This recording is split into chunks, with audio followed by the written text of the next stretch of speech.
Hello' friends, পুনৰ এবাৰ আপোনালোকক স্বাগতম জনাইছোঁ জ্ঞান পৰি চেনেলৰ আজিৰ এইটো ভিডিঅ'লৈ। আমি সকলোৱে বায়ু, পানী, মাটি আৰু শব্দ প্ৰদূষণৰ বিষয়ে জানো, কিন্তু পোহৰ যে এক প্ৰকাৰৰ প্ৰদূষণ হ'ব পাৰে এই বিষয়ে হয়তো আপুনি কেতিয়াও আগতে ভবা নাছিল। ৱেল ফ্ৰেণ্ডছ, আজি আমি আলোচনা কৰিম কি এই পোহৰ প্ৰদূষণ আৰু কিদৰে ই আমাৰ পৰিৱেশক বিনষ্ট কৰি আছে, আৰু লগতে ইয়াৰ লগত জড়িত কিছুমান ইণ্টাৰেষ্টিং আৰু শ্বকিং ফেক্টছৰ বিষয়ে। গতিকে বন্ধুসকল, চাই থাকক আজিৰ এইটো video' title what is the light pollution and how it affects our environment. আমি সকলোৱে জানো যে বৰ্তমান সময়ত পৃথিৱীত যিমানবোৰ পলিউশ্যন হৈ আছে তাৰ মেক্সিমাম পলিউশ্যনৰ বাবে দায়ী হৈছে মানুহ আৰু মানুহে কৰা ইনভেনশ্যনবোৰ। ইয়াত কোনো সন্দেহ নাই যে এইবোৰ ইনভেনশ্যনে আমাৰ দৈনন্দিন জীৱনত সহায় কৰি আহিছে, কিন্তু ইয়াৰ অত্যাধিক ব্যৱহাৰে পানী, মাটি, বায়ু আদিৰ পলিউশ্যনো বৃদ্ধি কৰিছে। ইয়াৰ মাজতে আন এক প্ৰকাৰৰ পলিউশ্যন হৈছে লাইট পলিউশ্যন, যাৰ বিষয়ে হয়তো আপুনি আগতে জনা নাছিল। যেতিয়া আৰ্টিফিচিয়েল পোহৰ লগাতকৈ বেছি হয় তেতিয়া ই আমাৰ পৰিৱেশত প্ৰতিকূল প্ৰভাৱ পেলায় আৰু পৰিৱেশৰ যি কোৱালিটি আছে তাক নষ্ট কৰে, আৰু ইয়াকে সাধাৰণতে লাইট পলিউশ্যন বুলি কোৱা হয়। আপুনি ফটোখনত দেখা পাইছে যে কিদৰে আননেচেচাৰী বা অলাগতীয়াল লাইটবোৰে আমাৰ পৰিৱেশক নষ্ট কৰি আছে।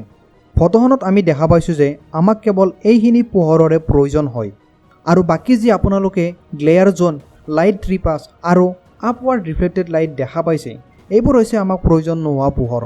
আপোনালোকক জনাওঁ যে গ্লেয়াৰ জ'ন মানে হ'ল য'ত পোহৰৰ অলাগতিয়াল ব্ৰাইটনেছবোৰ আহি পৰে। উদাহৰণস্বৰূপে, যেতিয়া বাইক এখনৰ লাইট অন কৰা হয় তেতিয়া আমাৰ চকু কেতিয়াবা ছাট মাৰি ধৰে আৰু আমি কিছু সময় একো নেদেখা হৈ যাওঁ। এয়ে হৈছে গ্লেয়াৰ জ'নত পৰা পোহৰৰ প্ৰভাৱ।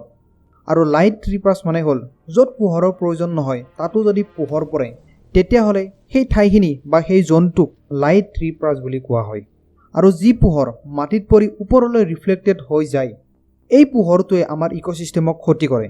যিদৰে খিৰিকীৰে পোহৰ আহি আমাৰ চকুত পৰিলে আমি টোপনি মাৰিব নোৱাৰোঁ, ঠিক সেইদৰে পৰিৱেশৰ যিবোৰ নিশাচৰ প্ৰাণী আছে সেইবোৰৰ ওপৰতো এই পলিউশ্যনৰ প্ৰভাৱ পৰে। উদাহৰণস্বৰূপে, সাগৰীয় কাছ আৰু বহুতো ইনছেক্টে মাইগ্ৰেশ্যনৰ বাবে চন্দ্ৰৰ পোহৰত বাট বিচাৰি লয়, কিন্তু এই লাইট পলিউশ্যনৰ বাবে সিহঁতে বাট বিচাৰিবলৈ কনফিউজ হয় আৰু বাট হেৰুৱাই মৃত্যুমুখত পৰে। স্ক্ৰীণত দেখা পোৱা ফটোখনৰ পৰা আপুনি গম পাইছে যে কিদৰে আৰ্টিফিচিয়েল লাইটে ৰাতিৰ আকাশৰ পোহৰ নোহোৱা কৰিছে।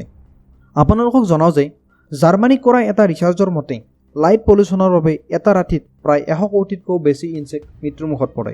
কৰোনা ভাইৰাছৰ দৰে লাইট পলিউশ্যনো এটা গ্ল'বেল ইছ্যু হয়, আৰু ইয়াক পৃথিৱীৰ সকলো দেশে লগ লাগি সমাধান কৰিব লাগিব।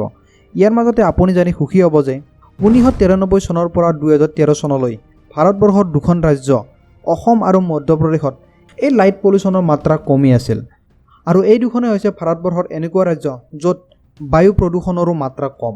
গতিকে প্ৰদূষণৰ ফালৰ পৰা চাব গ'লে যদি আপুনি অসমত আছে তেতিয়াহ'লে আপুনি বহুত ভাল ঠাইত আছে। গতিকে বন্ধুসকল, কেনেকুৱা লাগিল আজিৰ এইটো ভিডিঅ', আৰু এই প্ৰদূষণ ৰোধ কৰিবলৈ কি ব্যৱস্থা গ্ৰহণ কৰিব পাৰি আপোনালোকে কি ভাবে কমেণ্ট কৰি জনাবলৈ নাপাহৰিব। যদি আপোনালোকৰ বন্ধুবৰ্গও এই বিষয়ে আগতে জনা নাছিল তেতিয়াহ'লে ভিডিঅ'টো কৰি দিয়ক লাইক আৰু শ্বেয়াৰ, আৰু আগলৈও অসমীয়াত এনেধৰণৰ আমেজিং আৰু ইণ্টাৰেষ্টিং ফেক্টৰ বিষয়ে জানিবলৈ চেনেলটো ছাবস্ক্ৰাইব কৰি বেল আইকনটো ক্লিক কৰিবলৈ নাপাহৰিব। পুনৰ লগ পোৱা প্ৰতিশ্ৰুতিৰে আজিলৈ সামৰিছোঁ। ধন্যবাদ।